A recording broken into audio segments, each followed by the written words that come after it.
Brokaw, you've covered politics for a long time in America with nightly news, and since you've covered the news for such a long time, what do you think about South Carolina going from being a relatively politically unimportant state to being at the forefront of Republicans now?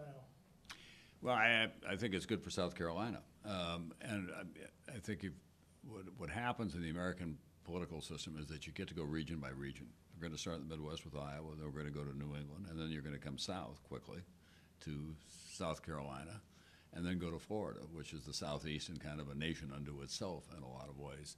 So you'll play a pivotal role, as you have here for a long, long time. I remember coming here in 2000 when George Bush 43 had to stop John McCain here, or he was going to be in danger of losing the nomination because he'd already lost in New Hampshire. So this became an important state, and we all were here for some time.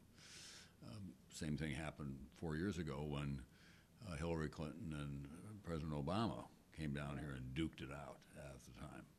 So South Carolina has found itself in the enviable position of helping to determine who's going to be the next presidential candidate. In South Carolina, Obama's still polling strong. Do you think he could pull off the upset? I don't know. I'll share with all of you my favorite theory of American politics at this point. I call it the UFO theory. The unforeseen will occur. We just don't know yet what's going to happen. Right.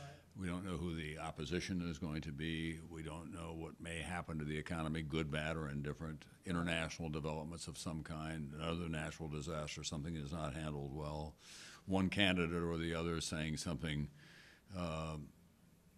astonishingly stupid or brilliant. So we've got a long way to go, and no votes have been cast. We don't know yet.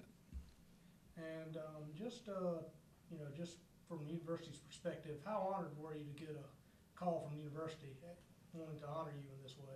Well, I'd rather have been the starting quarterback for Steve, but I guess this is what I'm going to have to do. No, I'm greatly honored. This is a state with a rich tradition, and I have some friends who are graduates of this institution. And I love coming to these public schools because they represent, I think, the bedrock of America. You know, the big advantage that we have around the world, in addition to our rule of law and the fact that so many people have come here from all over the world wanting to realize the American dream, is that we give them an opportunity to be educated unlike any other country in the world. And that's a great thing. And South Carolina should be very proud of its role in all that. How you doing, Mr. Brokaw? Henry McDonald, WACH Fox News. What, over the years, sir, I guess, what has been your most compelling story, or just the story that stands out to you the most that you've covered throughout the years, sir? Well, there are two or three of them. One is that I've said earlier that the single hardest story I covered was 9/11, because we just didn't know where it was coming from next and what the long-term consequences were going to be. And midday that first day, I said this is going to change us in ways that we don't yet know, but we're at war now, and that's going to change us. And what it meant is I didn't think it would be the two longest wars in our nation's history. In terms of historical significance, I think that the collapse of the Soviet Union was a story that will stand the test of time forever.